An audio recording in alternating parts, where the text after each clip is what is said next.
Hello and welcome to Lapping Analytics. My name is Jimmy Lapping.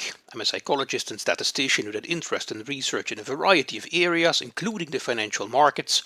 And in this video, I'm going to explore the idea of company and stock analysis using ChatGPT, DeepSeek, and Claude. Why would I do that? Well, because I'm an investor myself. I do that based on a combination of fundamental and technical indicators. So fundamental indicators meaning I look at companies' balance sheets, quarterly updates, outlook, also read quite a bit about what different analysts say about each of the companies that I'm invested in or want to invest in. And then there's also technical indicators which are really about looking at charts and numbers and seeing if there is a downtrend, an uptrend, if there is any indication that a stock is overbought or oversold.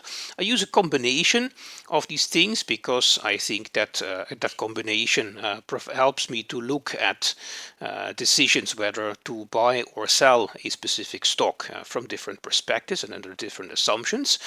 But interestingly, more and more I'm hearing people who are or at least who say that they base investment decisions on ChatGPT, especially ChatGPT. The DeepSeek and Claude I haven't really heard from anyone, but ChatGPT, since that is quite a popular model, I hear increasingly that people are using that to inform their decisions, or basically have the program make a decision for them regarding whether something should be bought or sold. So I decided to put that to the test and basically see what happens, because if it is indeed a piece of cake to make informed decisions regarding whether to buy or sell a specific stock using ChatGPT, well then if we were to use, for instance, DeepSeek and Claude, which are two other types of large language models, they should somehow come to the same kind of conclusion, right? So that's what I'm going to show in this video. I've already shared quite a few videos on my channel regarding the use of this kind of large language models for specific analytic questions. What I explain in those videos is that, first of all, in the prompt that you feed to a large language model, which in this case I did to ChatGPT version 5, DeepSeek version 3.2, and Claude Sonnet 4.5, three openly available, freely available models. What you need to do is, first of all, feed a little bit of context to the model. So in this case, someone is wondering whether to increase or decrease their stock position in, and then what is bold here, stock, that would have the name of the stock, so the code. That will, so for instance, for ASML, a technology company, it would be ASML.as if you're interested in ASML listed on the Amsterdam Stock Exchange. Also known as company, so here you would fill in the company, for instance ASML or ASML Holding, henceforth the company listed on the Amsterdam Stock Exchange. In this case I use this stock exchange because that is one of the exchanges on which I'm active myself. In fact, two of the 5 companies that I'm going to discuss in this video are companies that I also have a position in. I will, for disclosure, mention which companies they are. That said, it's important to note that this video is not meant for investment purposes. It's not supposed to give recommendations on whether to buy or sell something. This is really just an illustration of how different large language models perform when it comes to questions regarding companies and stocks. Well, apart from context, you also need to feed data. Contrary to the previous videos where I used this kind of prompts, now I don't provide data myself. I basically just say publicly available sources shed light on the fundamentals of the company and technical indicators of the stock. To answer the following questions, please use all publicly available sources until now. As I am recording this, it's the 29th of January 2026, and I ran this prompt in these 3 models in the afternoon Spanish time. I'm based in Spain. Afternoon Spanish time, around the U.S. Open. The U.S. So the opening of the U.S. Stock market. So around 3:30, between 2:30 and 4, I think all the different prompts. Between 2:30 and 4 Spanish time in the afternoon. So that would be between 9:30 and it's between 8:30 and 10 New York time, for instance. Okay, so then I have a bunch of questions. First of all, 6 questions about the company. So the company I have defined in the prompt up here. Answered in no more than 100 words, because I have found when I don't give this kind of restrictions of 100 words, I can get complete epistles, articles of quite some quantities of text. So I want it to be summarized concisely in less than or at max 100 words for each of these 6 questions. So how can the fundamental factors be summarized? What are the main strengths? What are the main weaknesses? What are the main opportunities? What are the main threats? So a SWOT analysis. And based on questions 1 to 5, which is the most appropriate recommendation? Buy, hold, or sell.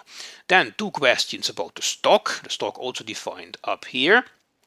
In no more than 100 words, so how can the technical indicators be summarized, and based on the answer to the previous question, which is the most appropriate recommendation, buy, hold, or sell. Finally, 2 more overall questions. Question 9, based on the answers to question 1 to 8, which is the most appropriate recommendation, buy, hold, or sell. So basically a combined recommendation using fundamentals and technicals. And then, of course, I want to know which sources were used to answer questions 1 to 9. So I could actually check those sources myself and verify how accurate the information provided by the large language model is. So this is the prompt that I fed to ChatGPT version 5, DeepSeek version 3.2, and Claude Sonnet version 4.5. I do that for 5 companies. First of all, on the left here, up left, you see Heineken. Well, who doesn't know Heineken? Anyone who has had a beer on any place on the planet will probably at least once in their life have tasted Heineken. It's not my favorite beer, but it's certainly one of the most marketed across the planet. It's not only active in beer, also other beverages, but of course it's mainly it's largely associated with a nice ice cold glass of Heineken beer.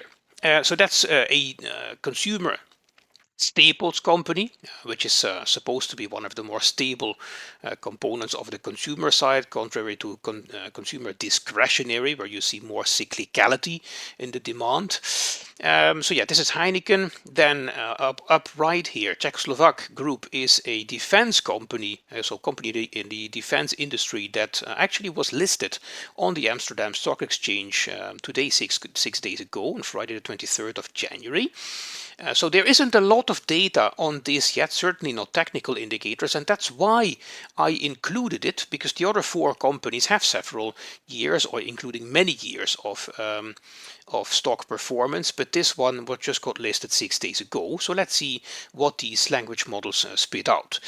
Well, defense is quite a hot topic right now with all the geopolitical situations that are going on. Okay, then third, ASML, leading tech company. I don't think this needs introduction if you are in the business of stocks. One of the lead, some say monopoly on the manufacturing of specific chip machines. So it doesn't produce chips itself; it makes machines. Gigantic machines, but anyway, it is active in the semiconductor industry, and one of the heavyweights of the large cap index in Amsterdam, also listed in New York, listed in the Euro Stocks index. Heineken isn't listed in the Euro Stocks index, but it is also listed in New York and also in Amsterdam. Then CTP is a mid-cap company in the logistic real estate area. Why did I include a mid-cap? Well, because, okay, Heineken, ASML, and later on Prosus, they are three large cap companies. One could say, okay, if there is more analyst coverage of these companies in available publications, then of course the language models also have more information to use. So I wanted to see, okay, how does it deal with mid-caps? And CTP is a logistic real estate player active in 11 European countries, and this is one of the two companies that I have a position in myself. I'm long this one, and also long Prosus. I never go short when it comes to stocks. It's for me it's a too risky business. I don't do that kind of things. I'm either long a specific stock, so that means I've bought a position and I hold it until I decide to sell it or increase it, or but I don't go short any companies. So CTP and Prosus are two companies where I have a position myself, albeit small, but still I have a position. Prosus is what I say a company in, well, some people put it in the communications, communication services sector, others in technology. You might also put it in consumer, cyclical or discretionary, because it's also active in the food delivery business. Well, okay, so that's basically these five companies. So I included this one also because it's active in different sectors. The others here, Heineken, ASML, Czechoslovak, and CTP, those are easy to define in terms of sectors, whereas Prosus is across sectors. It's a bit more blurry.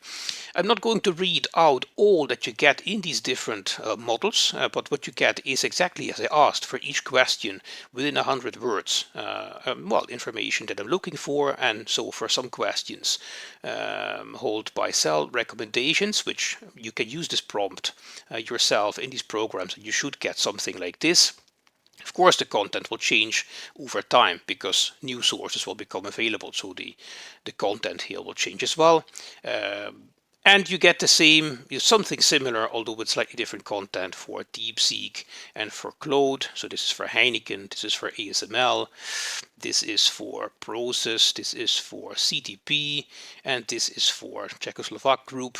So that I'm not going to read. What I'm most interested in is, do these three different models give the same kind of recommendation when it comes to, so regarding buy, hold, and sell? And here I found some interesting things. So first of all, when you look at Heineken, you see that on the fundamental level, all three give hold.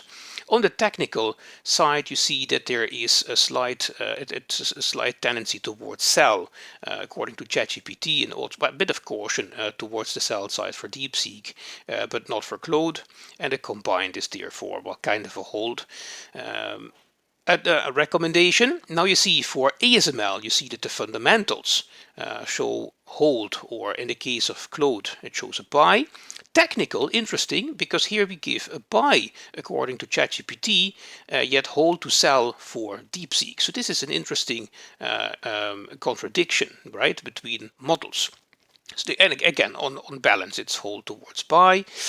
And when we look at Prosus, we see something similar actually for the fundamentals, something between hold and buy.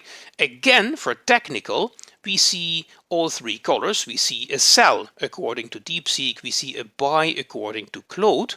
So again, this is the second of these stocks that I'm analyzing where we see a contradictory recommendation between two of the models.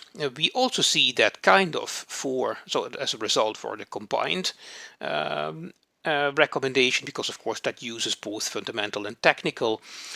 And for CTP, we see again also hold towards buy according to ChatGPT, also between hold and buy for DeepSeek, yet we see a sell for Claude. So, and again, this is the third of 5 stocks analyzed where we see a buy recommendation according to one model and a sell recommendation according to the other.